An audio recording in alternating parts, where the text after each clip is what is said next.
Newton and intro.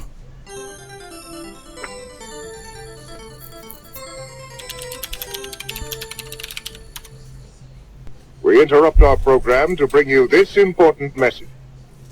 Super Desperation Radio!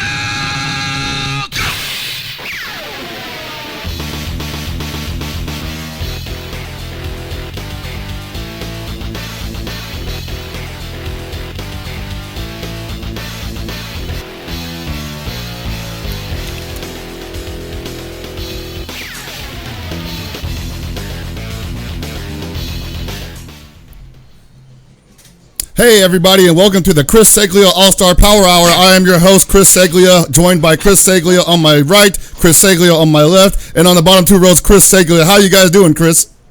Doing okay. I'm doing well. I'm pretty good. Guys, how about you? I'm doing all right, I you think know. tonight I'm gonna play Metal Gear Solid 4. I hate lemonade, but I love lemonade. I just want to congratulate you guys on, being the first FGC streamer outfit to stream 3 different events on the same day. Is that true? Yeah, we were everywhere yesterday. Let's see, we did, I believe we did Team Spooky did on Final Round. Cup. Team Spooky. Round. Yeah, so final round, KI Cup, and stuff at PAX, I believe. Yes, we were at PAX 2, and I don't think there was... Actually, no, we're actually going to be at South by Southwest next weekend, so... Right now. Yeah, right now. People are there. You guys don't know, but we are actually at South by Southwest right now as we're doing this. I got to put that in the ticker, actually. Hold on a second. I've still never made it down to Austin. I have friends down in Austin. I've still never made it there. It's a pretty cool town, actually. I went there for DreamHack, and I was actually kind of blown away by how cool it was and how like San Francisco it was, but not enough to make me hate it. So definitely in Austin. So you mean an average beer wasn't like $8? Yeah, dude, it was like $2, and everybody was cool, and it was good beer, and that's a college town for you right there, dude. Austin is where Fubar is from, right?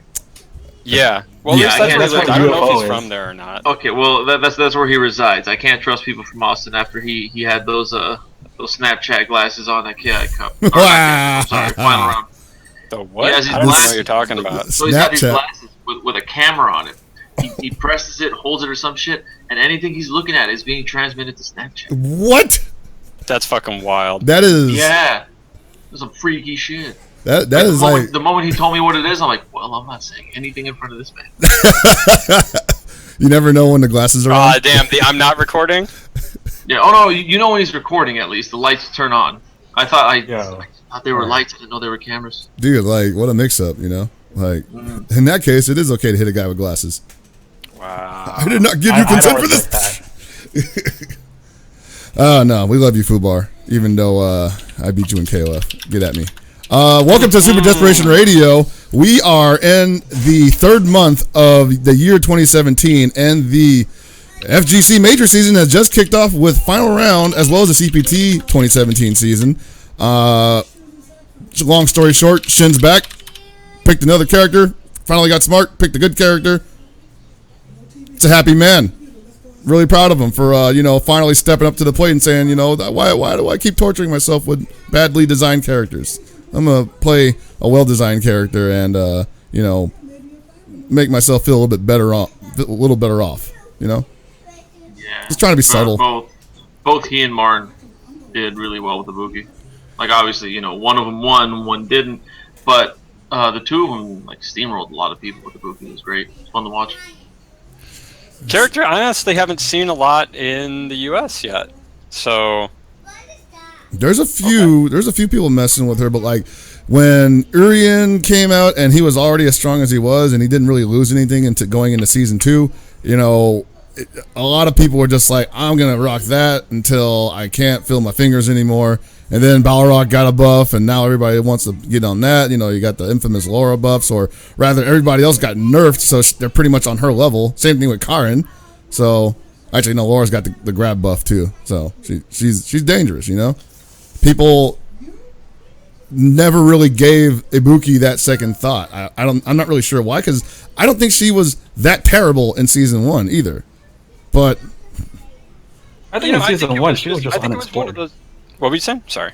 I was gonna say, like, I think in season 1 she was just like slightly unexplored. Like she was one Yeah. of the first couple characters, and I think Boxer came out immediately after her, like a month after. Mm-hmm. A lot of people were gravitating towards Boxer because he seemed all right, and then just a lot of people weren't hopping on the bandwagon at that point, trying to put like work into Ibuki when Evo was like so close coming up.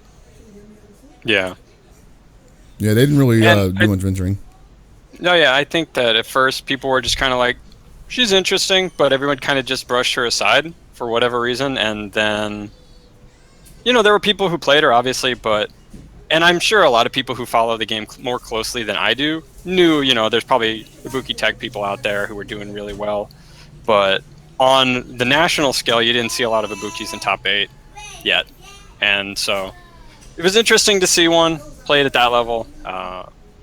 I thought, a lot of people in chat were saying really dumb shit, of course, as usual, because it's a Twitch chat, but Everyone Hey, wants to be an you know? expert, man. dude, everybody wants to be an expert. Everybody wants to be really happy that, X player wasn't winning just because of X character, and this player, but the other player was winning just because of the character. It's Which one is it, guys? Come on. The flowchart's all messed up. Dude, the flowchart, the Twitch chat flowchart of why a player is good is amazing. When it's the player I don't like, the character is carrying them. But when it's a player I do like, it's all the player. He's like, oh man, what a master. Like it's so good that when Daigo loses with Ryu, it's just like it's not that Daigo lost, it's that Ryu sucks. Which is it's true, funny though. Is but at this point, I think it's actually becoming widely accepted that Ryu sucks. no, I agree that it is becoming accepted that Ryu sucks, but at the same time, it's just like he could just pick another character. I mean, come on. At a certain point, There's other characters. I mean, actually, I can't even say that. Look at me. I've been playing the same characters for what, 5 years? Probably longer.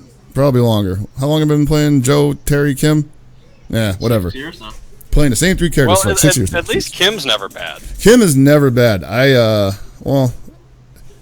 actually, yeah, he's always solid. So that's probably my one solid Even in character. the poverty games, Kim is really good. Yeah. I can't think of one, to be honest. So I'm sure there was one where he was just not as good as the previous version. It was just like, oh, this is terrible. I won't suffer through this filth. See, that's like saying EOD in 11 isn't that good of a character. Yeah, Solid is. that argument. I remember those days. Those were days. But yeah, so yeah, Shin, obviously not having a character crisis anymore, and I'm really happy for him that he won and he fired the first shot for the year of 2017 in the CPT season. On the other hand, Gibby, you were at final round and you got to experience it firsthand. I think this was your first time out there. Yeah, this was my first final round after me supposed to be going to 6 separate final rounds and always some bullshit happening in the end. That's why I didn't go to any of those Wouldn't know finals. anything about that kind of stuff. Yeah, no, it sucked before, but whatever, it happened. Now I went. I enjoyed myself. It was fun. I was working most of the show, but the show wasn't bad. The convention center was huge. They definitely could have ran they could have held the tournament the size of last year. With I don't want to say without issues. They wouldn't have had space issues, but there was definitely enough room to have stuff everywhere. If I wasn't working, I was stuck in the arcade room. That's really all I did. I just wanted to play people in old games. So I know you went down there and you were asking people to play you in Market of Wolves. Did that actually happen? Yes. I played maybe a total of 15 to 20 people, All right. and I lost 2 matches. One was to Black Rose. He beat me, I think, with Marco or Hotaru, one or the other. What the fuck? And then the other, I lost to a 10-year-old kid. He beat the shit out of me. Just, Washed up, give you, man. Like, He kind of hang legit it told up. me he took my soul. yeah, He man. was talking to me. He was talking to me about anime the entire time. Pack it up. About Dragon Ball. Pack it up. Yeah, it was like Dragon Ball Super. And how You lost to 10-year-old me? That's exactly what I said. I told him about you. I'm like, hey, my brother, he's really into it. You should talk to him. If you're on Twitter, go follow at Hellpockets. And he's like, does he like Dragon Ball Super? I'm like, yes, he does. What the hell? Oh, god damn it! I gotta clean up my Twitter now. Crap. Yeah, that kid was so happy to beat me. I think I had 50 streak. It was 48 to 52 streak, and he just destroyed me. I'm like, man. Who did he use? It was a Grant Mirror. Oh no! Someone taught him well, dude. Yeah, I know. He was mad because at first he was losing the Grant, and he's like, man, I need the strong character. Look, he's strong. He's buff. I want him. Then I picked him for him, and I was like, god damn it. You're like, why do I do this? You're like, is this what I've been doing to people all these years? I deserve to lose. That's really what it felt like. I don't think I'm ever gonna play this game again. Like, I can't come back from that. Like, how do you lose to a 10-year-old and you talk so much shit to people, but this 10-year-old fucks you up? He should have put you in a trash bag. He took my soul. He should have put it in a trash bag. He probably did put it in a trash bag, Carl. If I talk to him, I'll tell him next time he sees you, you put him in a trash bag. But I'm glad you had fun out there. Yeah, everyone was bad out there, outside of Black Rose and that kid. Oh yeah, did any of the people that challenged you actually show up to play? Oh no. So they all ducked. All right, cool. Welcome to Duckburg. Yeah. Life is like a hurricane.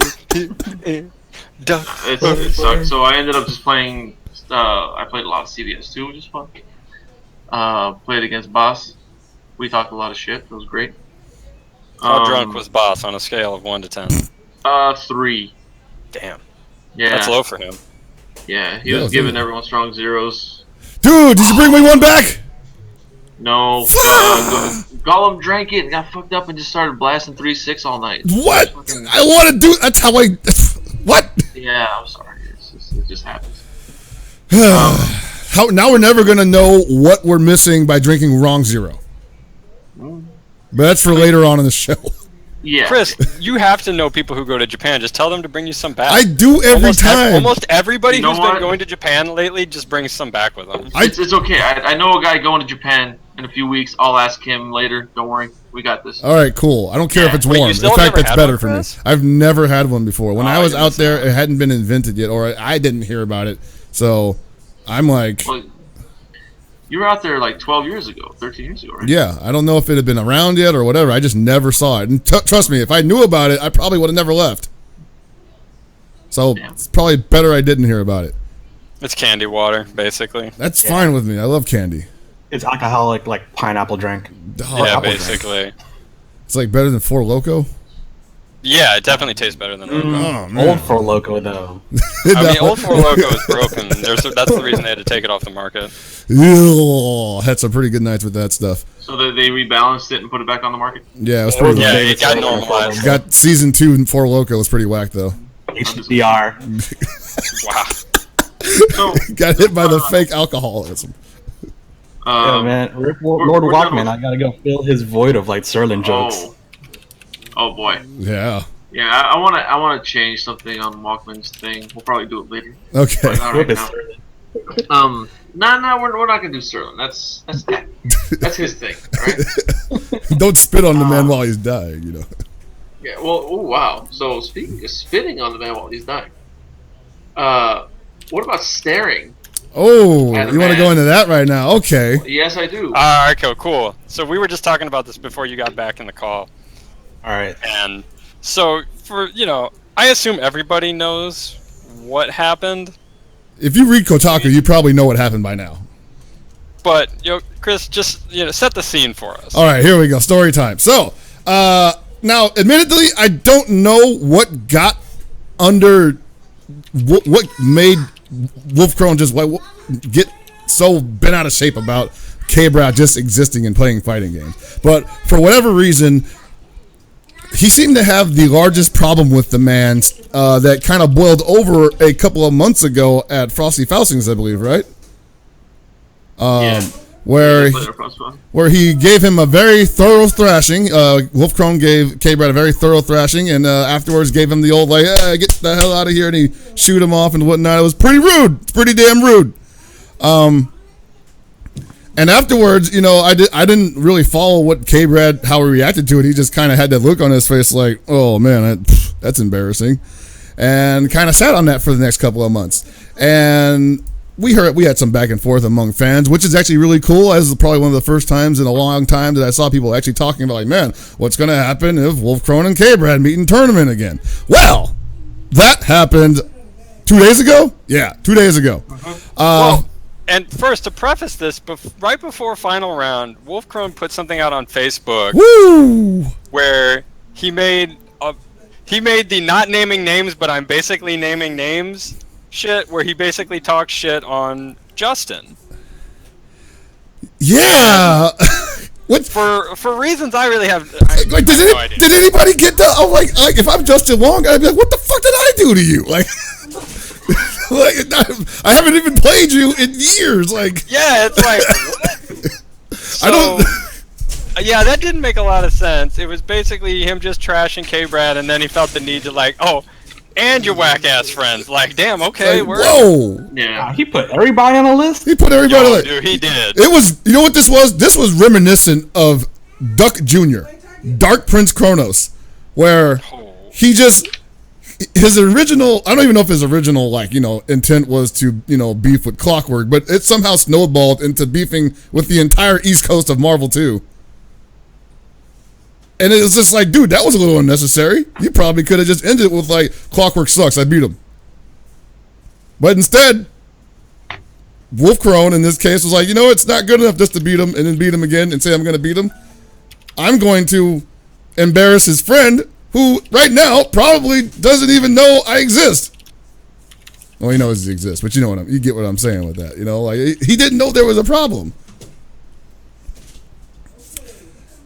I can't comment on that necessarily on the. I mean, so obviously, there had been a little heat between Justin and Wolf Crone like several years ago. Yeah, and I think it was during final round, wasn't it? I can't remember what tournament it was, I'll be honest. The only thing I can remember, and I'm not even sure this has to do with like that, but I just keep flashing back to like the day where they DQ'd Wolf Crone because he was late and everybody cheered. Well, I think there might have been multiple incidents, because the one I remember was the team tournament when Flash Metroid was going to beat Crone, but he paused during the super animation, and Crone took it. Oh, yeah. Was that super gonna kill? Yeah, it was gonna kill. Can't take that. Well, apparently you can take that. I mean, and technically under the rules, you have to take that. Yeah. Yeah, you have. Well, actually, under the rules now, it might not be, because the super would technically kill. That's what I was gonna say. If it's gonna kill, it's fine. But if what they would do, if they're not sure it's gonna kill, they let it play out. If it doesn't, then you have to take the match. Oh, just and like in the case there was the Ricky Crone. So this could just be like, there's just a lot of people who are considered, or Justin's friends who've had issues and run-ins with Crone. So maybe this is just something that's been building. Sure. I mean, I totally believe that people have their own little like tiffs behind the scenes or sometimes even in front of the camera, and that builds up, And so maybe that was his that was Crone's moment to say, I'm gonna take you down. I'm gonna put your head on my wall, and I'm coming for your friend next. I'm coming for Justin next. Which by all accounts, was still his intent around the time that final round rolled around. It just apparently somewhere in between Frosty Faustings, him making that Facebook post, and what happened on Saturday, this man forgot how to play the game. I'm gonna say that's all it is. Like I don't mean to disrespect him. You're just gonna straight say he forgot? He straight forgot, dude. There's a moment where like K-Brad literally gives him his back, like shows him his back in the corner with a horrible like cannon spike, and he punishes it with like stand medium punch or fierce punch, I don't know, and that's it. Like totally had him, and he just. I mean, I think it's much more likely that Crone heard the crowd behind him and he got shook. I mean, there was definitely some shook going on in his blood. Like the blood was shaking, stirred. He was all on the rocks. up. So here, I was like 5 feet from them. Crone was shaking, like he was shaking really bad, like throughout most of the thing. He was nervous as fuck. Like, and on top of that, K-Brad just took his foot and like planted it inside Wolf Crone's ass, and it never left that ass. I mean, Like, he turned it that lives son there bitch now. sideways, Dude, as The Rock would do. it lives there now. Like K-Brad's foot is now like the homeowner and Wolf Crone's ass, collecting the tax returns. And what kind of blows my mind about it is that he had to know going to Atlanta for this tournament that there was a chance he was going to fight K-Brad, and that the crowd was not going to be on his side. No. Like, not a single damn one of them. Mm-hmm. Why are you going to say some shit like that? Are you stupid? Are you actually stupid? I mean, I've heard some of the stuff that came out of that man's mouth, so I'm not really going to answer that question for him, but go read his Twitter. So I haven't even looked at it because like he spent an entire day not saying about shit, and I was like, damn, this dude over here crying in the bathtub. trapped in the Like closet. you know that meme of like Kermit like crying underneath the faucet. Like I mean, I don't know for sure, but like that had to hurt, man. Like just like we'll talk about the pop off in a second, obviously, but just the simple fact that your entire game plan got rooted not only by K-Brad playing some of the cleanest Street Fighter V play I've ever seen him play in my life. So that was definitely K-Brad's game. He played immaculately, except for that one time he gave him his back in the corner and just got away with like a non-punish. He ended that man's career. Yeah, he basically like Wolf Crone has a lot to come back from. Like, I'm not sure he can. That's one of those things like that's like Carl White. That's like Carl White. Yeah, that's what I was gonna say. It's a Carl White. Wolf Crone is dead. He is now like Josh Philpott, whatever his name is. Would you say that Wolf Crone was sent to the Shadow Realm? He was hell. Yo, he's in his shadow feelings. Yeah, man, he's caught up in like another dimension, man. American broadcasting. I just look, and we've talked about popping off many times. I think we've actually gone at least 5 shows talking about popping off and talking shit and being smart about it. And it's just like, I mean, I understand people are really bad about listening and paying attention, but damn, just I have to pause and think about this. Like, it's okay to do it. I'm never gonna say don't pop off if you're feeling it and you're feeling confident, and if that's helping you feel more confident, then yeah, sure, go ahead and do it. Damn the other guy, he's trying to take your money. Like, you just gonna let him take your money? No. You do whatever you got to do to win that sort of physical violence, and sometimes, if he's all right with it, mutual combat is a thing in certain cities. But you gotta make it look convincing, man. Like if it had been close, I probably wouldn't be as upset about it as I am. But it wasn't even close, and like you said, Joshua was shaking. The pop-off would have been as bad had it been close. I feel like if it had been close, the pop-off would have been K-Brad just kind of like given him, like he would have given him the finger wag or something like that, and then just been like, yeah, I'm the shit. But instead it wasn't close. And it was actually, this man was decimated. This man was eviscerated live in front of an audience, and then it was posted on several Twitter accounts, including the Capcom Fighters Twitter account and the Evil Geniuses Twitter account, of just him getting stared at. So when I first watched the aftermath, I thought K-Brad was saying shit to him. I thought so too. He just got into his face and stared at him. I thought that's why he took his headphones off. I was like, no, you can't hear me. Like, don't put the headphones on. He took his headphones off because he's a nice guy. Oh yeah. He's like, oh, hold on. You just sit there. Let me remove your headphones for you. Put them down so I can continue staring at your dumb ass. And then that's it. That's what it was. Yeah. K-Brad, he didn't say anything. There's nothing you can say. Stared at the man and then walked away. Everybody was just waiting for like this dude to say something, and then he just left him speechless. Like that's the way I saw it. He was just waiting for like Josh to be like, but nothing, motherfucker. Yeah, Look what you did! Say shit. It was the say shit now, is what it was. Yeah. Look what you did, Joshua. So. You rub his nose in it. Like when he makes a mess on the floor, you rub his nose in it. Yeah, and then like as soon as like K-Brad starts to walk away, some dude with an Evil Genius's shirt comes in, walks in, like shakes K-Brad's hand and walks off.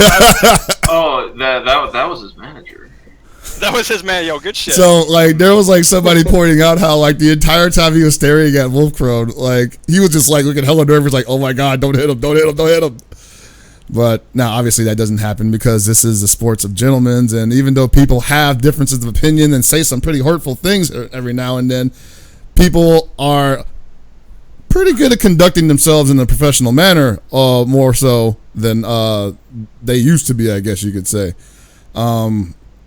The pop-off was great. You know, I would have preferred him to have said something, but honestly, just staring the guy in the face like that and, you know, Wolfcrone not being able to say anything back kind of just said it all, you know? That is pretty much the perfect way. That was the most limp handshake I've ever seen. Like, that was like Wolfcrone doing the, like, I have to do this because I'm technically on camera, but, like, I really don't want to shake your hand, but I'm going to shake your hand. So. I mean, that's like, you know, thanks for beating my ass. You know, can I have another? Maybe. Man, he couldn't say shit. I have only a few times seen somebody look that dejected after losing that badly. And none of them were me, because when I lose that badly, I go off. I don't give a shit. I'm crazy. Man, that was the scared straight of talking shit. Yeah, right. That's why I was like, dude, somebody needed an intervention that you know about talking shit. You just pull that file footage up for him and be like, this is what happens, man. This could be you. This could be you. There was like a meme floating around on Twitter. It was like the look of when like your mom grills you in front of your friends. He was like, that's what it looked like. Just like staring at him like, boy, if you don't get... Nah. and just to kind of hop on to KI World Cup really quick, because if we're going to talk about popping off and just blatant disrespect, so after that whole thing about no teabagging at KI World Cup came out, I swear to God, every match in top 8 had it. Just every single one of those players was doing it. And the Sleep versus Thompson match, they actually were getting up between matches and like mini popping off, like celebrating. Wow. It was some of the best showmanship, and just two guys who were just having fun out there, just being complete assholes to one another. So, if you didn't watch KI World Cup, I would advise you to go do it. Top 16, I saw pretty much like part of top 32 all the way to grand finals. That game is awesome to watch. The community is crazy, and watching Aganos do 65% because he Superman punches you through a wall is... If you play grapplers and you're just like, man, the grappler struggle is so bad, and then you see Aganos just like kill somebody in one combo, you're like, damn, I like this game. That shit's awesome. So you should go, even if you're not a big KI fan, you should go check out the World Cup finals. It was great. I have to tune into that later then. I was wondering, did they ever write anything like, did that no teabagging clause ever really catch on the way that, I mean, outside of the scene at least, because I know that the whole K-Brad pop-off, it like almost immediately blew up outside of the scene with some articles that were posted. There was also a really good... Go ahead. Go for it. Okay. All right, then. Well, there was a really good pop-off in the Blaze Blue bracket where when I believe like a Louisiana player named Doza, like he upsetted... Yeah, Doza. Like he upsetted Dogra in top 32. Oh, yeah. Like... To put it in perspective, it's like, imagine like March Madness coming up, right? It's like the number 1 seed losing to like 15, 14 seed. Like it was huge, and like Doza's reaction is like he himself didn't believe he won, so he like triple checked with the judges, and then when it finally clicked, like he was elated. He was like above the moon. Oh, he pulled the reverse Oshige? Yeah. That's cool, man. This weekend has been pretty good with pop-offs, not gonna lie. No, it was really, really cool. And that's why I'm like, I was kind of bummed to see like people talking about like how this was unacceptable. And I'm like, come on, guys, you know. Dude, you know what gets me is how immediate people are like, yo, if that guy was in my face, I'd eject him. It's like, did anyone actually watch any of this actual footage, he doesn't say anything. It's the most genius pop-off ever. Yeah. Yeah. He just let the situation speak for himself. He just got close to the guy, just told him, like, look right here, and that was it. There was no trash talk. There was no anything that needed to be said. It was brilliant. It was like it was easily one of the more like benign pop-offs we've ever had. I want to say. I honestly thought it was genius. The second I found out there was nothing being said, like when we get the angle from, I think it was Smug that took the like kind of like the Snapchat video of it. Yeah. Mm-hmm. And it's just, and you just see the crowd faces reacting, and you're like, man, what kind of fucking wild shit is he saying, right? Like, how's this dude going off? And you find out he didn't say anything at all. Genius. You just had to clown him so hard in game that there was nothing left to be said. And you have people reacting to these articles about it. It's like, yeah, man, if he was in my face, he would have gotten attacked. Like, for what? For just looking at you? Yes. Yeah, you got clowned. I always hit You people talk for to hot saying man. that. You gotta remember, there's like 30 homies behind him, and it's like, yeah, I dare you to swing at me, bro. Yeah, right? Like, look, There's you 30 might get... guys behind him in Atlanta. Like, It's like, what are you going to get? You might get one lucky punch that's going to cost you, like, 2 per guy behind me. Like, and also probably getting kicked out of the venue forevermore, so, you know. Oh, yeah, there we go. You're out of Well, CPT altogether. Not the venue. That would be thuggery, and that would get him kicked off the Pro Tour. Oh, yeah, that's we can't have any of that. That's the kind of thuggery that we can't abide by. Mm-hmm. that you would have maybe gotten one swing before one of the ATL guys grabbed you and you weren't seen for a few hours. They sat him down in the chill out room. Yeah, exactly. Oh, man, he would have grown like ludicrous arms and be like, Oh, it's man. like, where did Get Back start playing out of nowhere? Like, But so like I totally rebuke all those statements of people saying that this has no place in esports. I want to if it doesn't have a place anywhere. That doesn't mean it's not going to appear anyway. You know, you look at all sorts of professional sports and this kind of shit goes on. I mean, you got fucking like this actually just recently fucking happened too. With the whole Des Bryant issue, where that dude can't stop talking shit. I mean, he deserves to because he's fucking the best. So let him say what he wants. Personally, I kind of want to see more Nino Browns up in like Nino FTC. just like do a foot like end zone dance after like in top 8 qualifiers or something.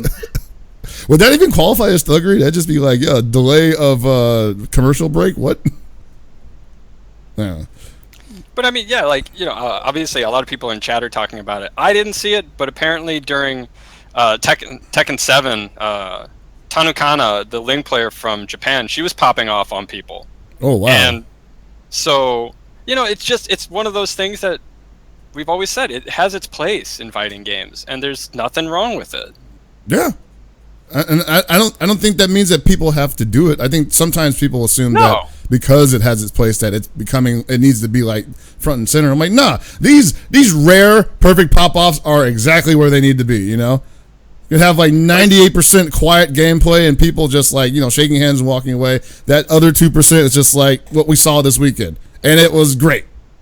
That's all it needs to be. like, how innocuous is it that you just have people celebrating? They're that elated. Like, I love that sort of enthusiasm. It's the jackassery that we kind of associate with these ideas of like popping off. So it's like it kind of has like a negative connotation altogether. Like, people hear this and it's like, oh, you know, he's probably talking a hot mess. There's all this trash being said, and instead you have a guy who says nothing, and then some of the Tanukana stuff that I saw, it's like she's just celebrating. Like, she's just elated.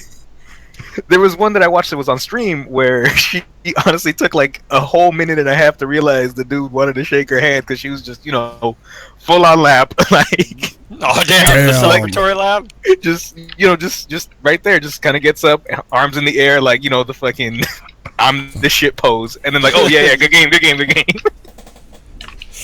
Hey, man, when you're feeling it, you're feeling it. Sometimes you got to feel it. Yeah. So, and speaking of feeling it, we are feeling Anime Evo announcements, and that is why Daryl is here. He's checking the list. He is, but he's having mic issues right now. Oh, really? So for those who are unfamiliar with Anime Evo is a side event held at Evolution every year by, you know, our good buddy Daryl here, under the Anime Evo, you know, banner name. He does a lot of anime games, a lot of not so popular games, right? I wouldn't call them necessarily poverty. Some of these games are really expensive. You could say that they're niche. How about niche? Yeah, super Yeah, there niche. you go.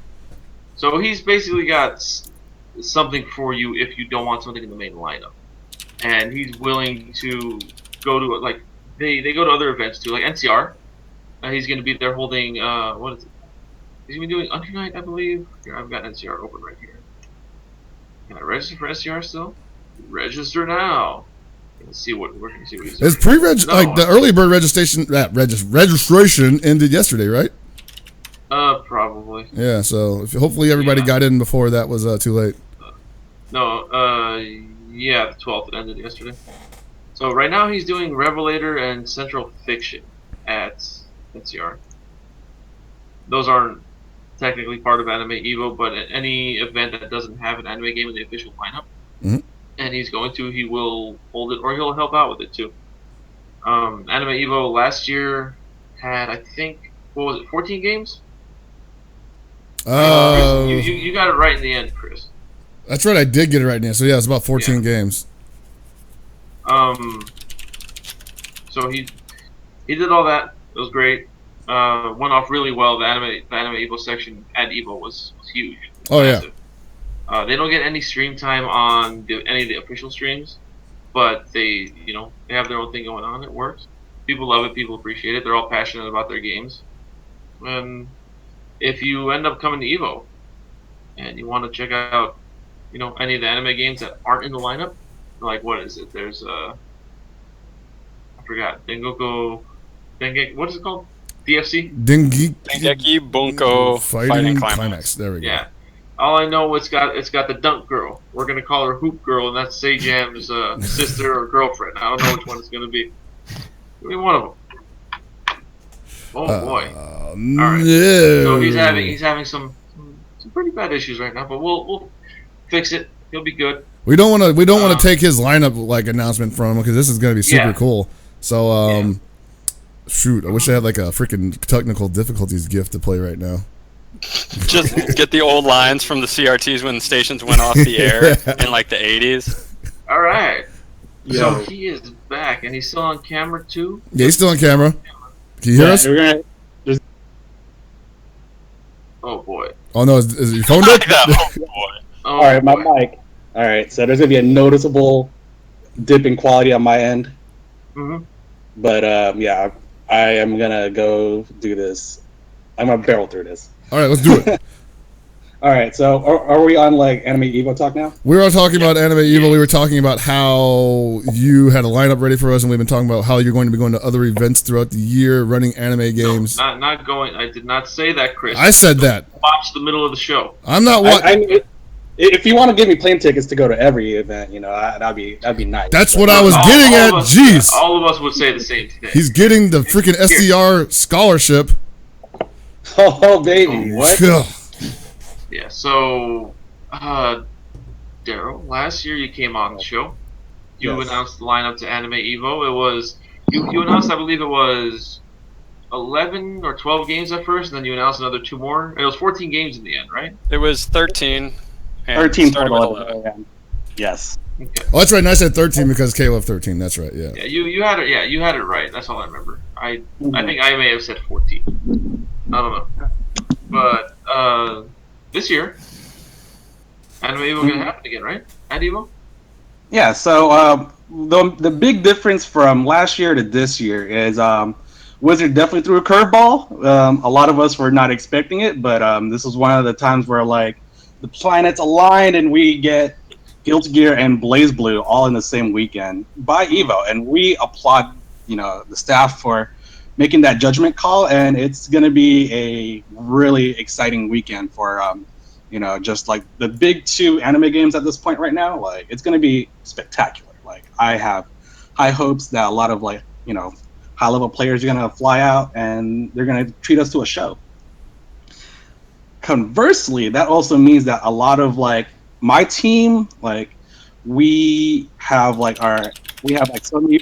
I'm collaborating with so many TOs and streamers that a lot of them are saying, "Hey, I want to compete this year. I want to help Evo staff this year. So the bulk of that time period between Evo announcement and to now has been trying to figure out, who's going to be available for me to help run, certain games. So, given that in the past 2 months I've talked to a lot of people, mostly at Anime Ascension, and I had to make sure that some of these people are good to go for Evo. So this year, as far as I know, we have 1, 2, 3, 4, 10 games that I can announce right now, and hopefully more people will step up at the end of the show to help fill in some gaps, because I guarantee you there's going to be some gaps. All right. Are people ready for this? I'm ready. This is about as cool as the last Evo announcement that I guessed right on. Okay. Question, Gibby, have you sent this list to everyone? No, not everyone. I sent it to the only person that needed it. He's ready. He's got it. Nobody has it but Chris. I did not look at the list, by the way. I want to be surprised by it too. All right. So, on this list, there are, I found one person to do at least one game for this weekend, because I know a lot of people are going to have busy schedules. So, with the exception of me, because I'm not really a BlazBlue or a Guilty Gear player. So, this year I'll be in charge of doing 3 games this year at Evo. The first 2, if you know me very well, these are games close to my heart, and they are Under Night In-Birth and Melty Blood. I'm just going to show that one first, and then there's also Melty Blood. Mm-hmm. So yeah, Under Night In-Birth, I ran that last year, very strong participation. We had about 80-something people, and we also had a trophy kicked in by Access, and the top 8 was incredibly stacked. We had a couple Japanese players. Canada showed up, represented the majority of top 8. And in the end, when all was said and done, it was Breaker Dave from SoCal taking top 8, and it was very close. He went through a gauntlet of nothing but Japanese players and the top Canadian players. He played out of his mind, and if you were to watch Anime Ascension this year, he repeated the same process. He took top spot at Anime Ascension, so hopefully he could, continue his domination in this game. So unfortunately, I have no clue when there will be a console update to Under Night In-Birth. So it will still be the current version we have on PS3, which, if you're a PS Plus member, you can get for free this year as the freebie for PS Plus members. Oh yes. Oh. It is also available on Steam if you have Steam. So. Mm-hmm. And Melty Blood, well, let's be honest. There has been a Melty Blood presence for since 2007. You could go into YouTube archives and Google that. So it wouldn't be Evo without Melty Blood somewhere lurking in the corner. So I'll be in charge of that one as well. We'll be running obviously the Steam version, and yeah, so that's pretty much it. But this third game, I guarantee you that nobody knew I was gonna do this one. So this is my curveball to the anime community. All right, a little game that's not even out yet, but will be out later this week is Chaos Code: New Sign of Catastrophe. Oh. Yeah, it's getting so soon is actually Wednesday. It's getting a PS4 release and a Steam release this week, and this is actually one of the first games I actually TO'd for at Evo as a side tournament. And yeah, I'm happy to see that they're finally bringing out the newest arcade version out to PS4, complete with netplay. So yeah, for those who are interested in this game, it's pretty crazy. They added new characters, added netplay, and it's really fun. I really enjoyed playing this game. So hopefully I get to see a lot more people show up. Last time I ran this game was in, I believe, 2014. And Abigen won that tournament using Bravo. Bravo is now a stronger character, so hope to see him compete again. This bearded chef guy, right? Yeah. Is Rui still good? Rui doesn't do as much damage as he used to. She's practically the same character. It's just everyone else, like, you know. Oh, okay. All right, I can still work. I can work with that. Yeah. All right. So those are the 3 games I'm running this Evo. Contemplating on 4th one, but it will depend on how I feel and if I can figure out the logistics for this. But we'll keep that hidden for now. That may be a part 2 in the future. Ooh. But continuing on this list I have, you know, we got to bring this classic back. It's called Guilty Gear Accent Core Plus R. We're running this on PS3, and Clockwork will be returning to Evo to help organize this event as well. This game's a classic. If you watch Frosty Faustings, thought it was crazy.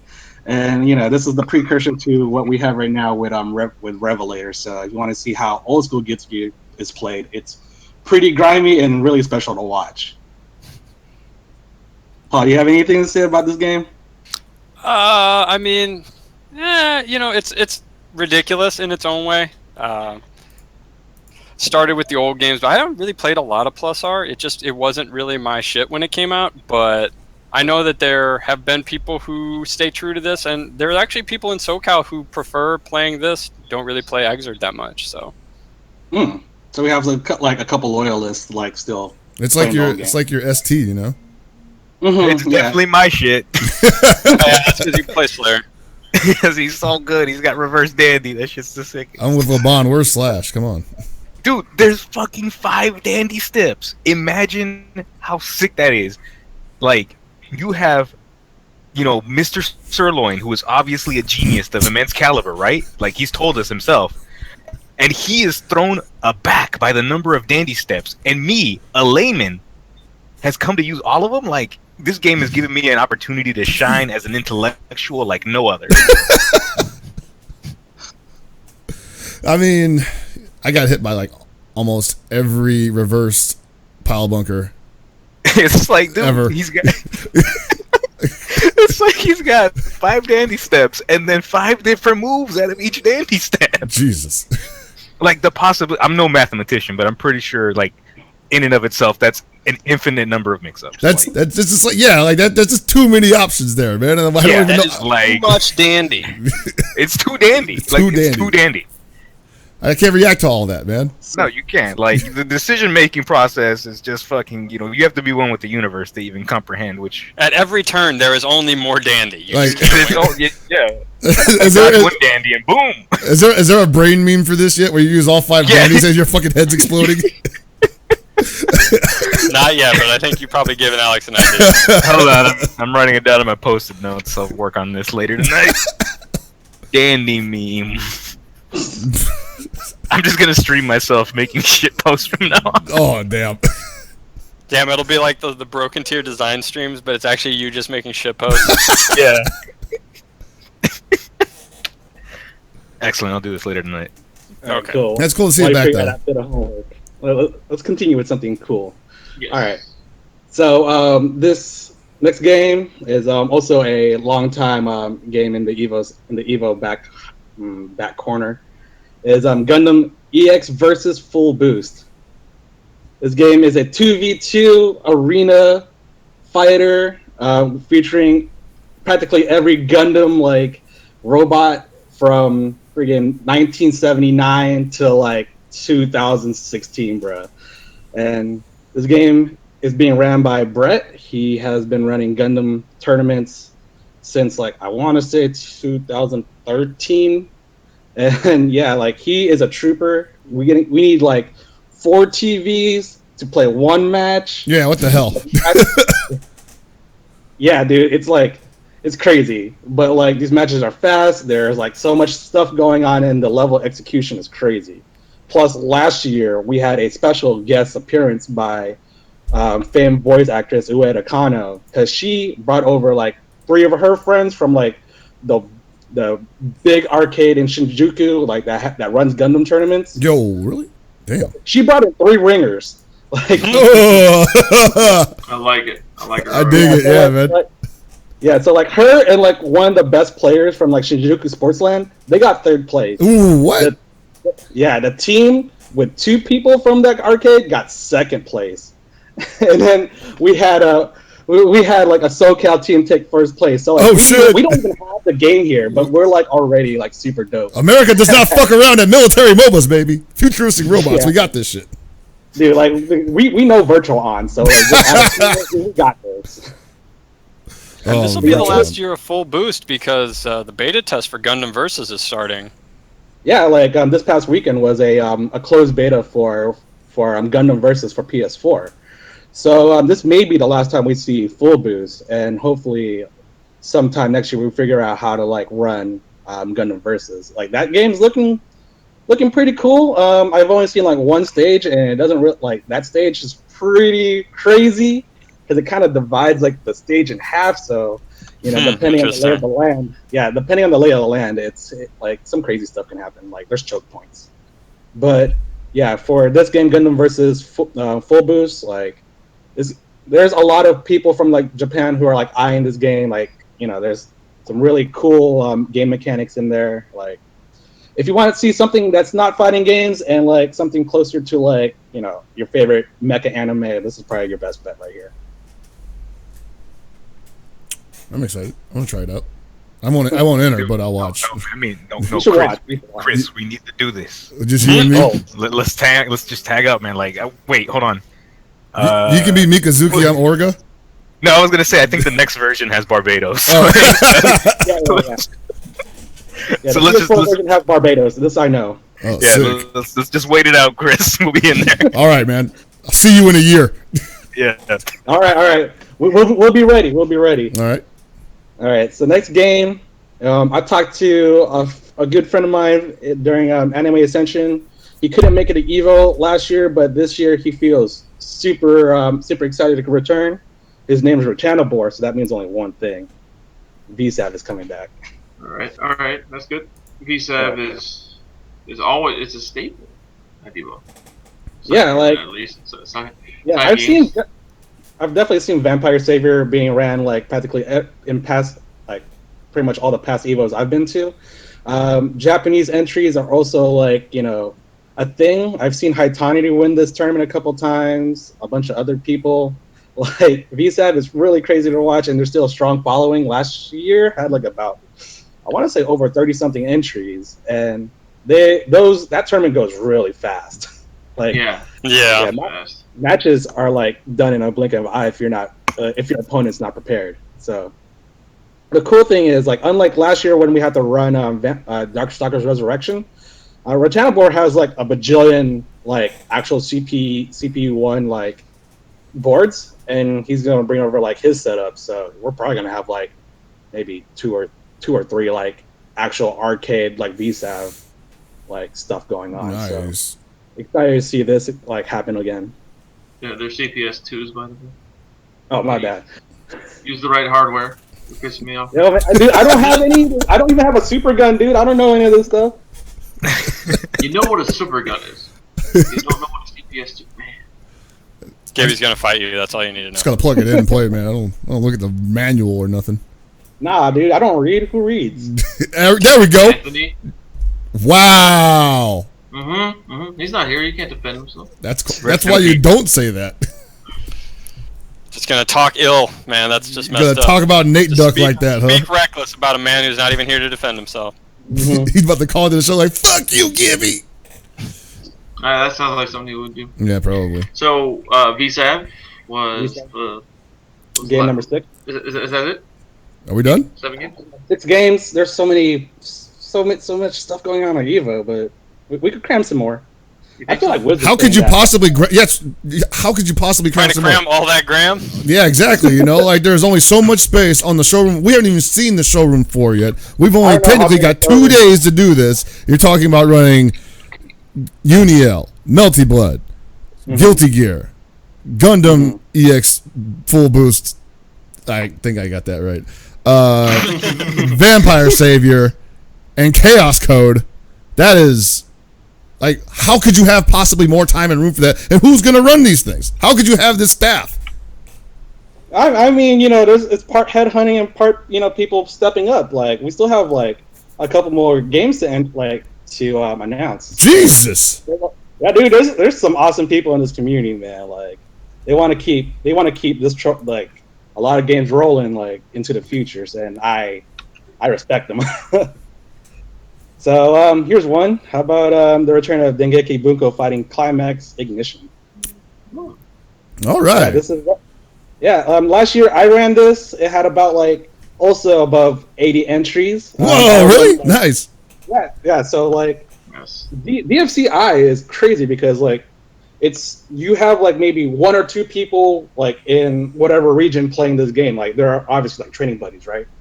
But there's so many like those small pockets sparkled everywhere. So like take friggin' 2 or 3 people playing in like 20 different areas. You have like a 60-man bracket, dude. So that's what happened like last year. We had a handful of people from like Japan show up, plus a bunch of like, American players and Canadian players show up. And yeah, dude, it was crazy. Like this game is still really strong. And shout outs to my friend Tenma. He usually translates stuff for us for our Japanese followers on Twitter. And he's taking more responsibilities on the Anime Evo staff to not only translate but also run DFCI during Evo.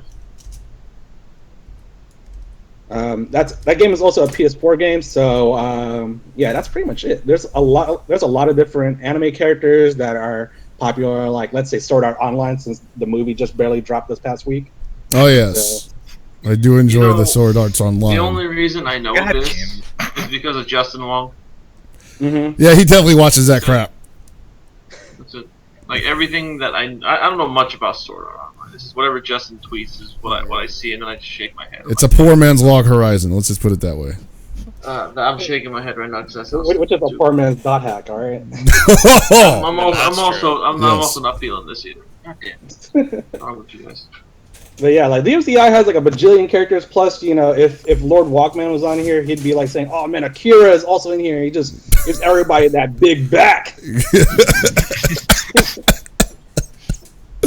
Oh man, like DMC is crazy, man. Like I'm surprised like there's still hella people like playing this game, and yeah, I'm really happy that I was able to find somebody who wants to run this game aside from myself. So yeah, good, big shout out to Tenma. No. So that's number 7. We could go to number 8 if you guys are ready. Number 8. What? All right, let's go. Okay. Yeah. What do you have for us? Right. Number 8. We have the return of Nitro Plus Blasters. What? Yes. This game is crazy. This game is like you know how like assists are crazy in like Marvel 1? You get 2 of them and they're doubly insane. So yeah, so like we're running. So the big difference from Nitro Plus Blasters from last year to this year is we're running the PC version because that's more up to date with the current like arcade version in Japan. And I wasn't really like feeling running this game, to be honest, but I managed to talk to one of my friends in Arizona. His name is Dojima. He runs an anime convention out there, but he also plays fighting games. And he was really adamant about running Nitro Plus Blasters at Evo. So I'm like, all right, man, you do you, dude. I'll support you. So we're running Nitro Plus. That's cool. Yeah. I know a lot of people have been interested in trying that game out, myself included. Especially since it features Servant Saber from Fate Stay Night. So she's pretty good. She's pretty good. Yeah, she's really good. She's like, dude, sword normal. They're a real thing in that game. So think about it, Chris. Think about it. So like she's got sword normals, but then there's also like the wind and holiness coming out of them. Oh yeah, dude, the freaking hidden hitbox. That hidden hitbox, dude. Let me tell you more about the sword normal that Servant Saber has, right? So you know how like in Unil Hyde chips every time he uses his sword? Yeah. Saber does that as well. Yeah.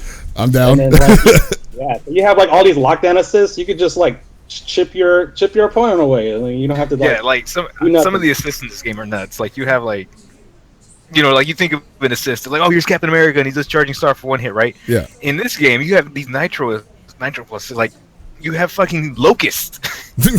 Like you just have like Storm's Hailstorm as an assist. It's like, oh shit. Or just a big mess of zombies coming at someone. Yeah. The 18 curses. Yeah, you just get hit by like, just a bunch of plagues. It's like, well, here's Locust and Lunch Rush, but the Lunch Rush is instead of cold buns, it's zombies. Well, fuck. You know, my favorite thing about calling assists in this game is once you call them, they don't go away. You can't hit the assist, or you can't hit the point character. Like they just come out, dude. Once you call it, it's a thing. That's pretty sick. The game is wild. So yeah, this game is nuts. I believe Kiame got first place last year, and we actually had a big prize pot for that game. It was like 2.5K being dropped. Yeah, by XC donated some money, didn't they? Yeah, they dropped huge money on this game. It was, and like the top 8 was pretty hype because like we expected all Japan top 8, but we actually had a bunch of American players sneak into that top 5. Like I think it was like maybe 5 US players and like. Oh yeah, we're contenders. Yeah, that game is nuts. Like it's probably more crazy than Marvel, which is saying a lot. Yeah, that is saying a lot too. All right. You guys ready for number 9? No, Yep. I'm not ready. I'm wondering where you're getting all the space for this, but let's go anyway. I mean, I had space to run 13 games, man, and we're only at number 9. Dude.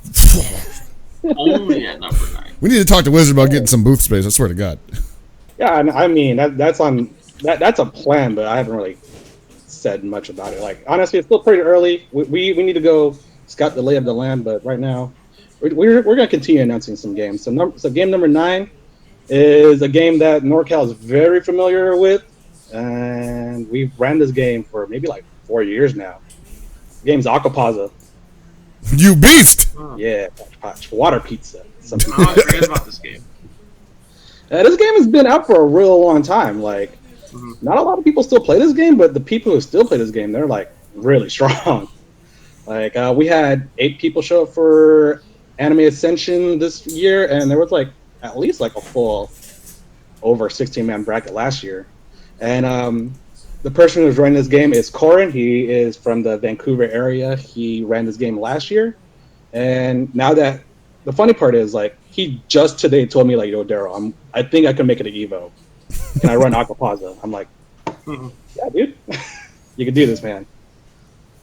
So yeah, this game, unlike Nitro Plus Blasters, not crazy at all. Like there's like it actually has a ground game. Only one character in that game has an air dash, and it's bad. So if you have immaculate blocking, like really strong like hit confirms, like this game is pretty simple to pick up, to be honest. It's also pretty cheap. I think whenever Sony does like an anime deal, you can usually find this game for like $10 or less. Sick. Yeah, so Aquapazza, that's like becoming a mainstay because it's pretty easy to run. And a lot of people be showing up to this game. For many years, Yoichi shows up to play this game. KOG shows up to play this game. Mabushin, Japanese Marvel player also plays this game. So you get like a lot of dudes who are like there for other like main Evo games. They're just like, oh yeah, I fuck with Aquapazza. Like yeah, like Aquapazza was one of the first games that was on like Nesca. So like a bunch of people who are playing like, let's say, Ultra Street Fighter, or not even Ultra Street Fighter 4, just Street Fighter 4, like in the arcades. Like they'll see Aquapazza nearby and then be like, "Yo, let me go grind out this game." Like that's the story I've been hearing about Aquapazza. I see a lot of people just pocket know how to play Aquapazza. Like, there's 2 really easy characters that are also, in my personal opinion, like top 2 that are really easy to pick up. So yeah, Aquapazza is like that game that's like super easy to learn. So it's pretty much just like how well can you frustrate your opponent into doing stupid stuff. just looking at that game is frustrating. I swear to God. That game's pretty simple, dude. Like you get 1 assist, and like the timer's really simple to see, and like they don't do crazy stuff like Nitro Plus Blasters does. It's the polar opposite of Nitro Plus Blasters. Okay. I mean, there's all these games I haven't played. I feel so old and outdated. Dude, I'll be honest. Like 5 years ago, there wasn't as many anime games. No, for sure. Yeah. It used to just be like Guilty Gear, and like Melty Blood, and like maybe Gundam. Now there's like so many games out there. A lot of people are like, they're really looking at like the shelf at the supermarket and be like, I want to play that and maybe that. So, yeah, that covers all the fighting games that I can announce right now. Oh. Okay. That doesn't mean I'm done. Oh, okay. I was gonna transition. To But Daryl, this is a fighting game tournament. Yo, man, we have Gundams here, like multiple Gundams, like shooting lasers, like pew pew. It's kind of a combat. Kind of combat. But yeah, like I mean, in previous years, we had like a bunch of other stuff, and if people come up to me with tournament ideas, like I usually don't say no. So we have this dude in SoCal. You might know him. His name is Kiyobi. He helps run like the level up streams. He likes playing a certain game, a certain puzzle game that you may have seen on Anime Attention. It's Puyo Tetris. Oh, is it Puyo Tetris? I got Puyo Puyo. Yeah, it's Puyo Tetris actually. So yeah, Puyo Tetris is coming out for I believe Xbox One, PlayStation 4, and the Nintendo Switch sometime next month. I want to say like in April. So when that comes out, I've been told, and I've actually played like the updated version at Anime Ascension. In the PS3 version, it used to be that Tetris was like, a 10-0 matchup on Puyo, and then now that this new version's out, like they've rebalanced the game so that Tetris doesn't have an overwhelming advantage over Puyo. So now that Kiyobi told me about this, I was like, oh, I'm interested. I've seen Acho videos of people playing Puyo, and I've seen like Tetris being played at AGDQ. I mean, why not play this at EVO? So I imagine you get a lot of people in for that because like puzzle games and Tetris. That's just gonna pull in. That's gonna pull in James Chin at least. Yeah, I saw him play at Anime Evo, or not Anime Evo, Anime Ascension. Wow, Okay. It happened without us knowing. Yeah, dude, he's grinding out that Tetris, so like he'll be ready. If he's able to commentate for us, I'd be happy. That'd be kind of sick, yeah. I think he's gonna want to commentate because he was giving me a long talk about why he's not a big fan of the next block being on the opposite side than he's used to. Oh yeah. He was quite perturbed. Yeah, so if you're a Tetris DS player, like you're used to like this layout of like on the right side you have all the blocks that are next, and on the top left corner is the whole block, right? And then if you play four player Puyo Tet, that layout is out the window. It's actually reversed. So if you've been playing like not Puyo Tet, but like Tetris DS, it's screwy to see like that next block not be the thing that you were expecting, like almost every single time. It's close. As far as I know, I believe like the tournament that Kiyobi wants to run will be 1v1, so you won't have that that hindrance, and it will be your choice of either playing Puyo or Tetris. So it'll be a versus instead of like swapping every 30 seconds or so. So yeah, that's 10 games. That's a lot of games. And I'm done. Last year was 13. You said, right? 13. Yeah. So there's room for more, and I can already think of 2 games that I won't say should be on the list, but definitely could make the list and have been picking up a little bit of steam and have been showcased a little bit. But I just want to reiterate. Yeah, I just want to reiterate that so among the 10 games, I'm running 3 of them, and then the other 7 are ran by 7 different people.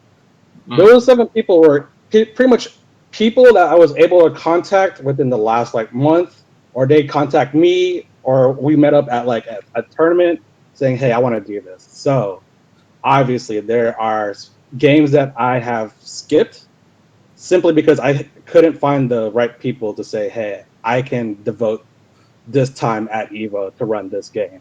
I mean, the big glaring missing game would be Persona. I just haven't found that right person to run Persona yet. I'm talking about Blade Arcus.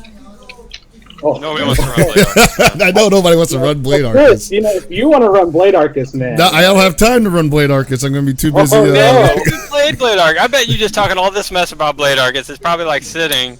Didn't even unwrap it. It's just sitting in the corner, and you're like, man, I wish I'd play Blade Arcus. You're right. I didn't unwrap it. It's just uninstalled on my Steam account. Yo, man, Blade Arcus had one like good year, dude. Like, it could easily be two if I could find that right person, Chris. I mean, if I got time in between, ESPN interviews, I'll totally run Blade Arcus. Oh my fucking god, this guy. Nice. Hell Pocket's too Hollywood for his Blade Arcus roots. Like, Jesus, can't even support the scene. Hey, not giving a shit about these poverty games. I'm not trying to put my half ass into Blade Arcus. When I played Blade Arcus, I got to put my whole 100% ass into it. I'm anything less. I can't wait for the day that you break some kid's heart that comes up to you and say, Mr. Pockets, I'm a big fan. I was wondering if you have a moment we could just play a quick match of, Blade Arcus. And you're just like, I don't play games that don't have seasons 2 and 3. Get the fuck out of my face. What is it, still a season 1? Come on. Oh, the Play-Doh preseason anime shit. Get your popper ass out of here. Fuck out of here, kid. I only play games that make the main stage. So, Daryl, I asked you this last year. I'm asking you again this year. Yeah. Mark of the Wolves. Mark of the When are we Wolves. gonna do the? When are we gonna hold it so me and Knock can have that 2-man tournament that we've been trying to do? Whoa, hold on. I actually have to interject here. Gibby, I'm pretty sure like all the people that played you at final round are willing to join, right? No, they don't leave final. They don't leave like South. But except for like 2 of them. But I'm sure those 2 are willing to play you, right? Yeah. I mean, one of them beat me. Two more people, like in multiple different areas. If somebody wants to step up and like bring a Neo Geo like setup, an MVS cart or whatever, and then bring in an Evo. I mean, we could facilitate that. I just need to know the right people. I'll play the Gospels, Mark of the Wolves, huh? So you're saying if someone wants to run a game for Anime Evo, they just have to hit you up and work it out with you? Yeah. You mean to tell me you're not locking anyone out? That you are willing to work with everyone? I mean, I think that's what he's saying.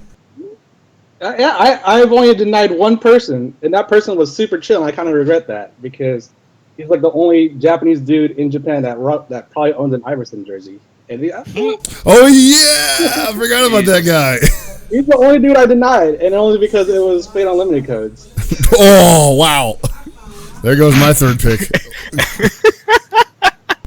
That fucking game. Jeez. All right. So it is. But yeah, like if anybody wants to come at me and be like, "Yo, can I run this at Anime Evo?" I mean, one, like it's really the BYOT area of Evo, anyways, and I'm not in charge of saying, "Hey, you can do this, you can do that." Like the BYOC is open to everyone. I'm just here to help, unify all the games under one Twitter account so everybody knows what's up. Okay, so So yeah, Garu, if you want to play Mark of the Wolves, hit me up with the logistics and I'll figure it out. all right. Just tell him that you don't want to play me or not, and to hold the tournament when neither of us are around. Yeah. Sounds good. Bam, you'll have a fun, amazing tournament. I'll hide it behind the Nitro Plus area. Yeah, I'm not going near Nitro Plus. Just put it around the enemy. I won't notice it. It'll be fine. So we got questions, huh? Yeah, we got quite a few questions for you. We have some questions for the rest of the cast, but his questions take priority right now. Okay. Okay. So first question that I see, Psycho Style, you see that one too? Yes. All right, so Psycho Style asks, what move from a fighting game do you always get hit by when you know you shouldn't? Oh. Yeah. Mine is simple. Mine is Dust Attack and Guilty Gear, because I keep forgetting that they're all overheads because they don't look like overheads. Stupid. I mean, the classic would be Wake Up Super. Oh, God, yeah.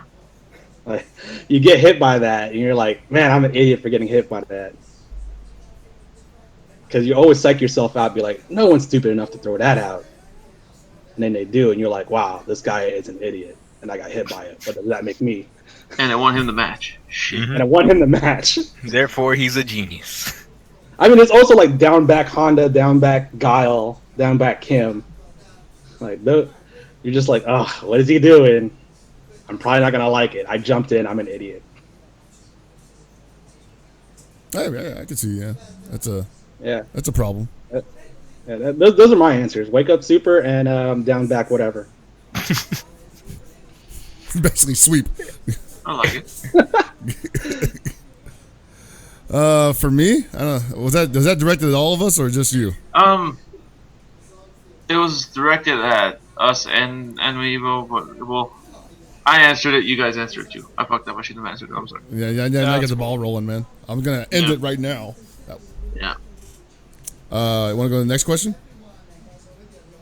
Sure. Okay. Fine. Okay. So this is a better question. Ace King Offsuit asks, "What's the toughest part of running Anime Evo that nobody knows about or realizes?" Okay, this is I've seen this question earlier today, and I've given like a lot of thought to this all afternoon.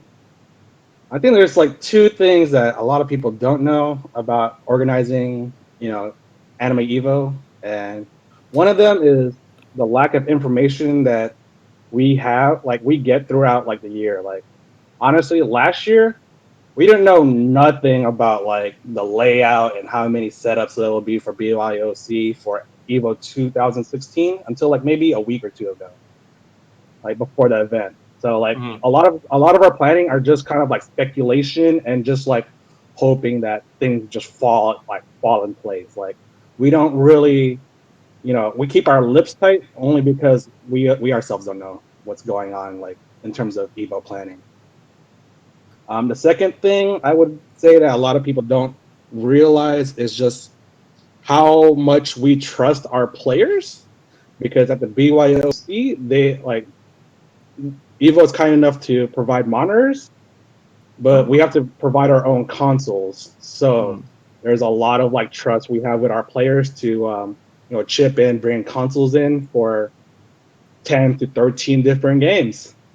And like some of the times that like those consoles are out there all day and you're out playing pools or something, like there's a lot of trust to that we have with our players, and we try to like be equally like careful with their stuff, because like there was a year where I had like my laptop jacked and that was not fun. So we are very careful around with like using other people's equipment, and because we trust them to bring stuff our way, we also reciprocate that trust with our players. And I think that's the one thing I really like about the anime community, is that it's relatively smaller than the Street Fighter community, and because of that, like we know a lot of like our players who show up regularly to tournaments, we know a lot of different players, and that's really that's a blessing, to be honest. Yeah, it's pretty cool that you guys can depend on each other like that, and everybody's pretty chill with each other. I know that would be a pain in the ass to just be watching everybody in that tiny space, Yeah. Let's see. Next question. Oh, god damn it, LeBron, really? It's better than his last question that he asked in chat, so let's just cut our losses. Yeah. I haven't really read the chat all day, so like, I have no idea. LeBron is asking, when are we gonna have KOF Neowave and Sango Fighters Chaos Generation F4 Anime Evo? Okay, so King of Fighters Neowave happened last year at Evo. Really? Just not at Anime Evo. Like, Okay, cool. Like LeBron and a bunch of other people like Psycho Style were like they roomed up with me last Evo, and like they were going through my PS3 and they noticed, Neowave's on my PS3. It's a poverty machine, right? So every time I come back to my like hotel room to like take, I just see like LeBron, Psycho Style, maybe Wolf, and like maybe a handful of people just like trading matches in Neowave. Like that weekend was a 3-day war of who had the nicest young geese. Yo, my geese extra young. they wanted to see who was the true owner of the gold. Like Jesus. So last year was Neowave. This year can be Chaos Generation. I haven't played it. I've seen it. It's like a super Chinese knockoff of Ultra Street Fighter 4. Oh, that's what they. Oh, that game. Yeah. That thing is fuck. So I just want. Can I interrupt you really quick? I'm sorry. That does not belong in Anime Evo. That belongs in Kusoge Evo, right? So Evo. Poverty Evo. Wheel of Poverty, man. Yeah. Yeah. So yeah, that's gonna happen there. Let's not like change what your event's about by adding this game in there. I mean, at best, I'll probably just like play it for shits and giggles at like NCR and Yeah, let's do that. like that's totally fair game. But Anime Evo, I'll let you have like maybe one casual station, but that's it. Okay.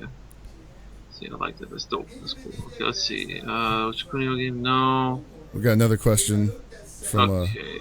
You see that one from Time Rift? Time Earth? Time Rift? Yeah. Oh, Time Rift? Did I skip it?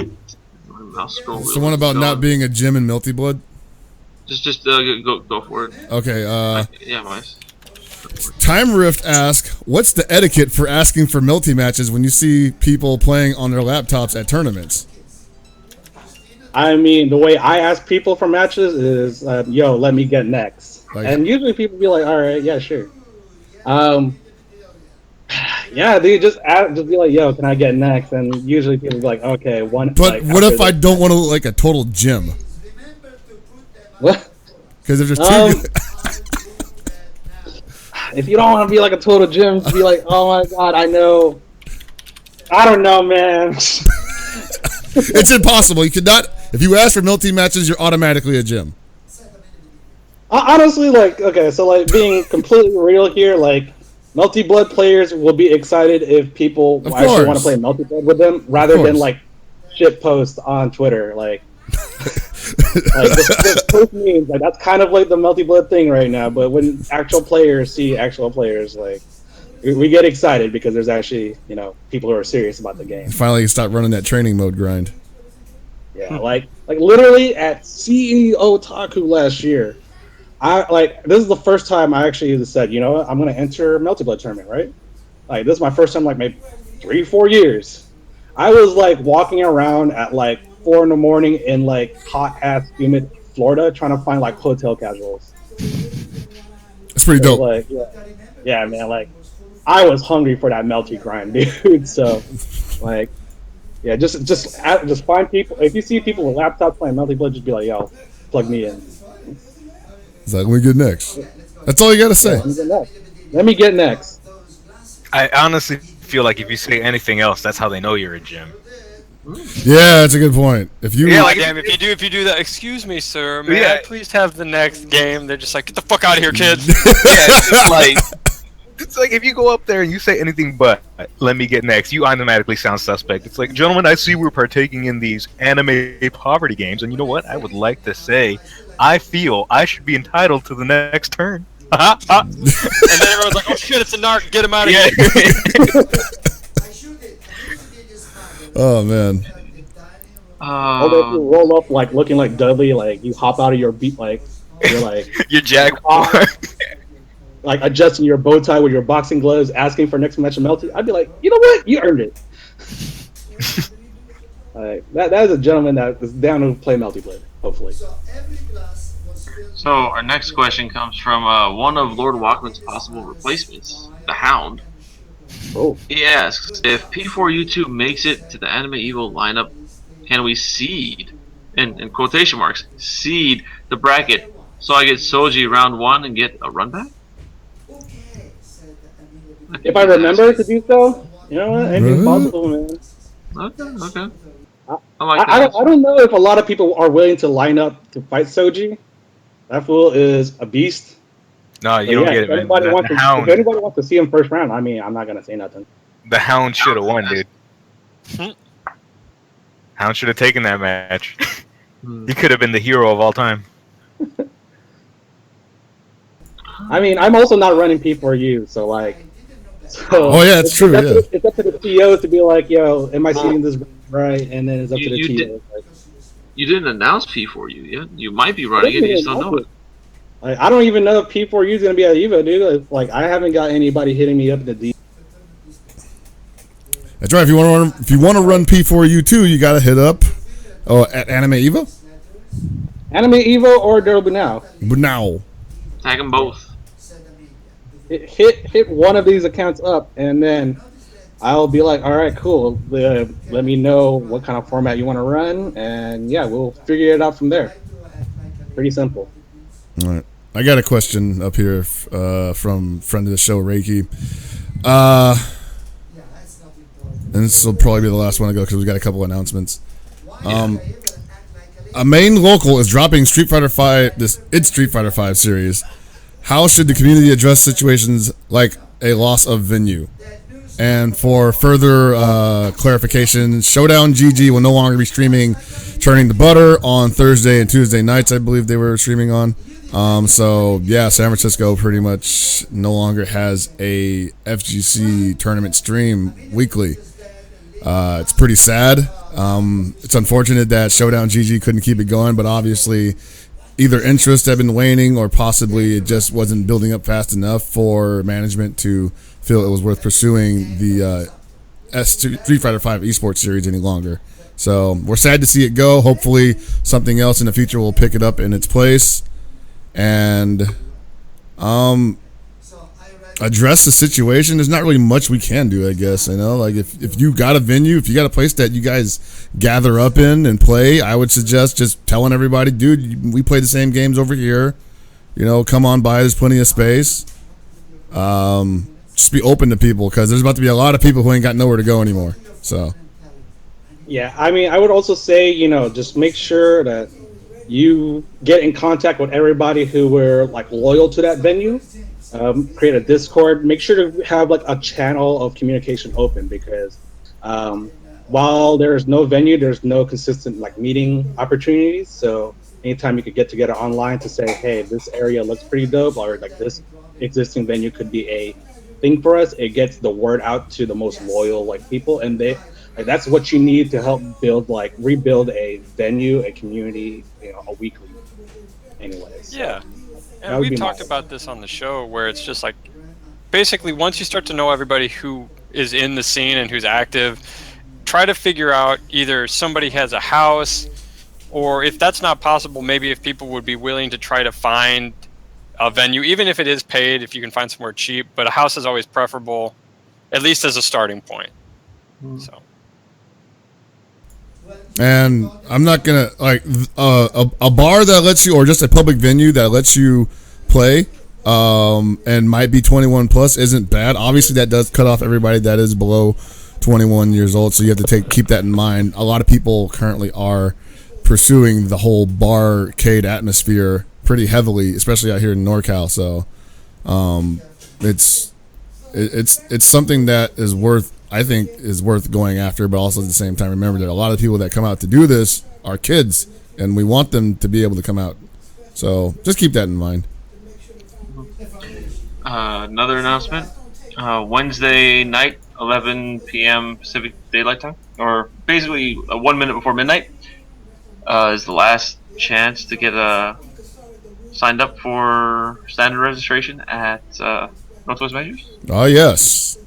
Price is going to go up $15, and if you really want to go to Northwest Majors, and I think if you're going to play gear for BlazBlue, you go to Northwest Majors and sign up now. You can save $15, and that's a lot of money to spend on the good air that they have out there in the PNW.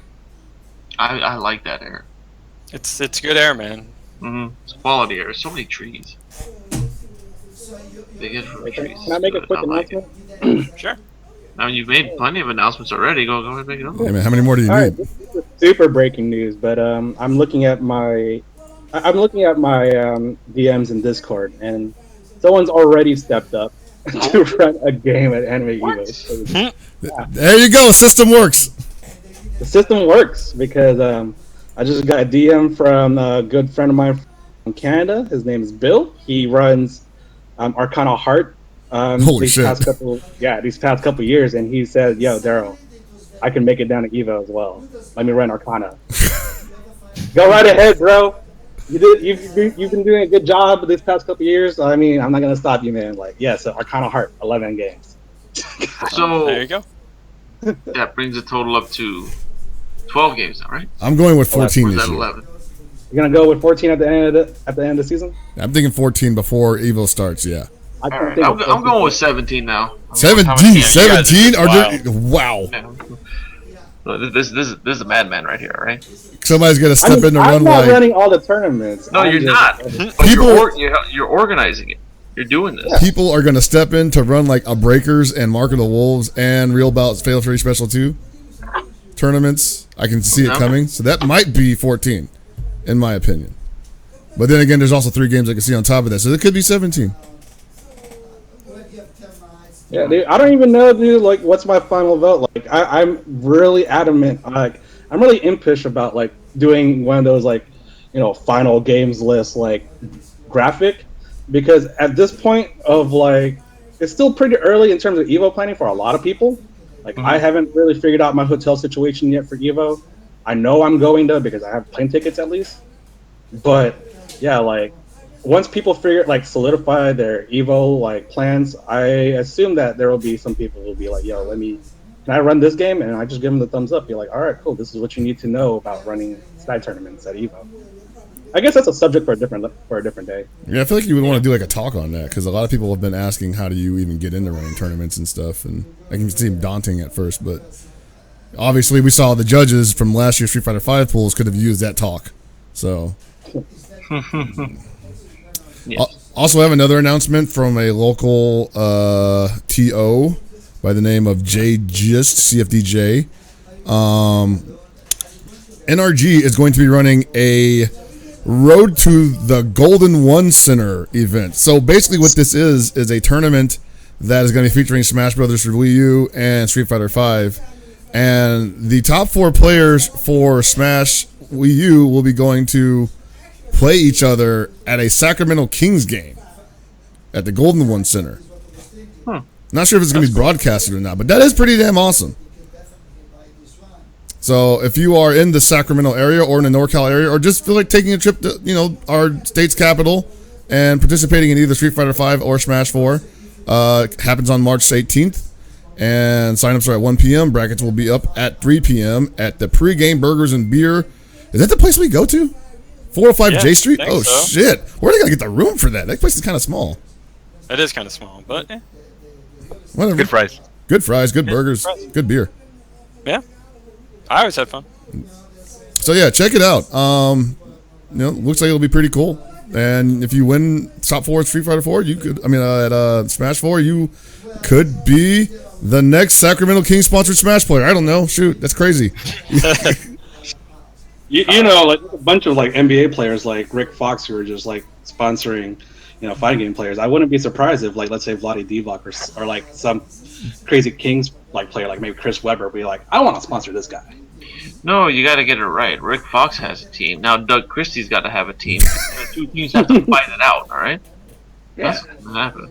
As long as freaking Doug Flutie doesn't need a team or some shit, man.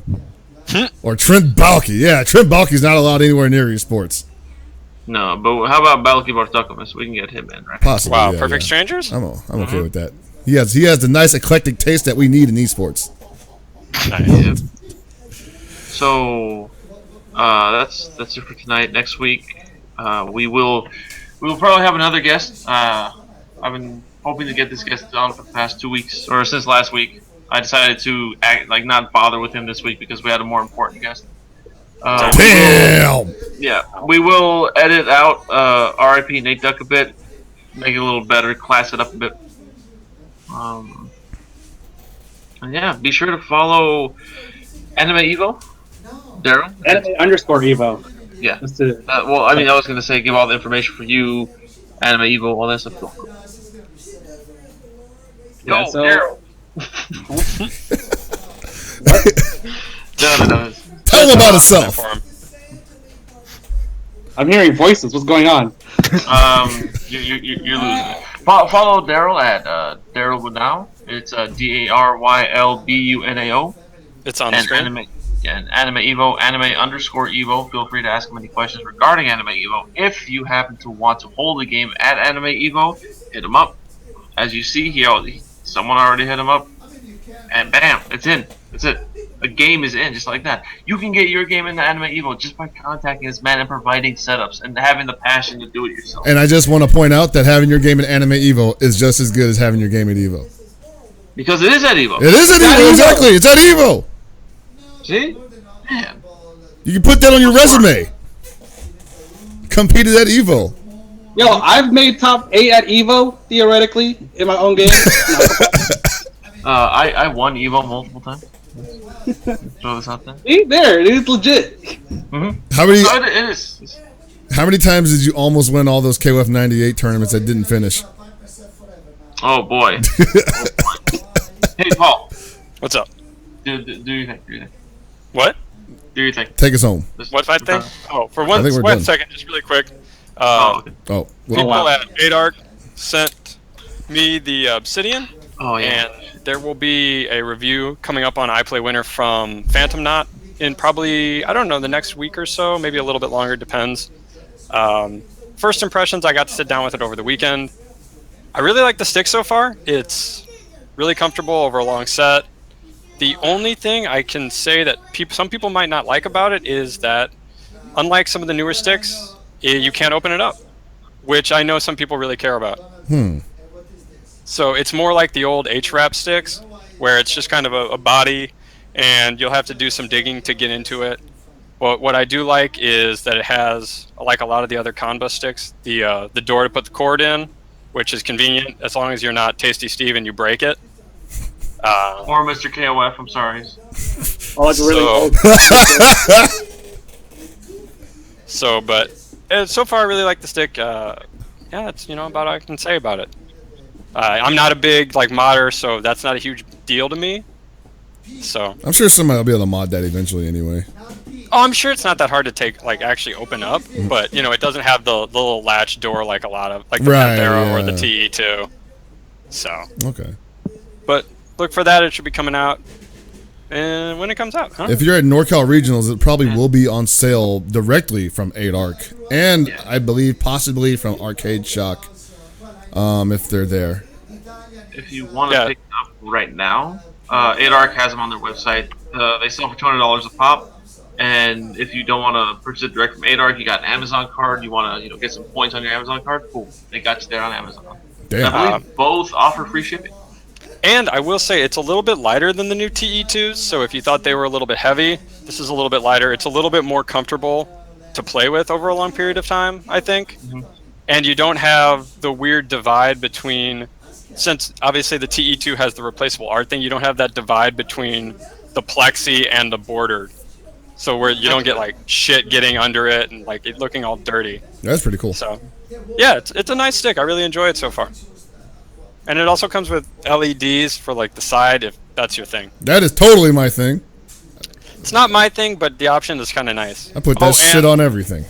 And it actually worked immediately when I plugged it in my PC, which is always a plus. Hey. So, but that was a quick promo. Just wanted to put that out there. If nobody has anything else, going once, going twice. What you call it? Super TSB this weekend. If you want to see high level Blaze Blue and Guilty Gear in New York City, a lot of people are flying out. A lot of people from California, Canada, everywhere in between. So yeah, Super TSB. Provided that New York doesn't disappear in a snowstorm tomorrow. Yeah, pretty much. Back to the stick. Adark provided the stick to you, Paul, right? Yes, they did. Be sure to follow, it up really quick. Yeah, be sure to follow them on Twitter. They're at 8ARC, the word 8, and ARC. And also be sure to follow Quamba on Twitter. They are QANBA USA. Get all your updates and everything there. Also, check out the dragon. I got to mess with the dragon a bit at the final round. That thing is. I saw somebody absurd. had one of those at Anime Ascension, and that thing is the ultra premium. Yes. So that thing is ridiculous. Just watching somebody open it up, and there's so much room inside it if you really like tinkering around with sticks. Mm-hmm. That is a beautiful stick. It's definitely on that VLX level without the size of the VLX. Oh yeah, that's awesome. It might be better than the VLX. I'm saying might because I haven't had enough time to mess around with it. My only problem with the VLX is every time I played on it, it doesn't feel like you have a lot of wrist room. Yeah, I completely agree with that. That's always my issue with the VLX and the V series from Hori. And that's actually what I really like about the Obsidian, is that it actually gives you that wrist room. It's a little bit wider. It's actually a little bit wider, kind of like the VLX, but it's a deeper, so you get actually some place to put your wrist when you play. That's good. So. All right. But yeah. So. Now I think we're done. I think we're done. No, we're a little bit over, but it's all good. So, thanks everybody for listening tonight, and thanks once again to Daryl for coming on the show and sharing with us these announcements for Anime Evo. So, from everybody here at Super Desperation Radio, good night and good luck. Stay free, Joshua.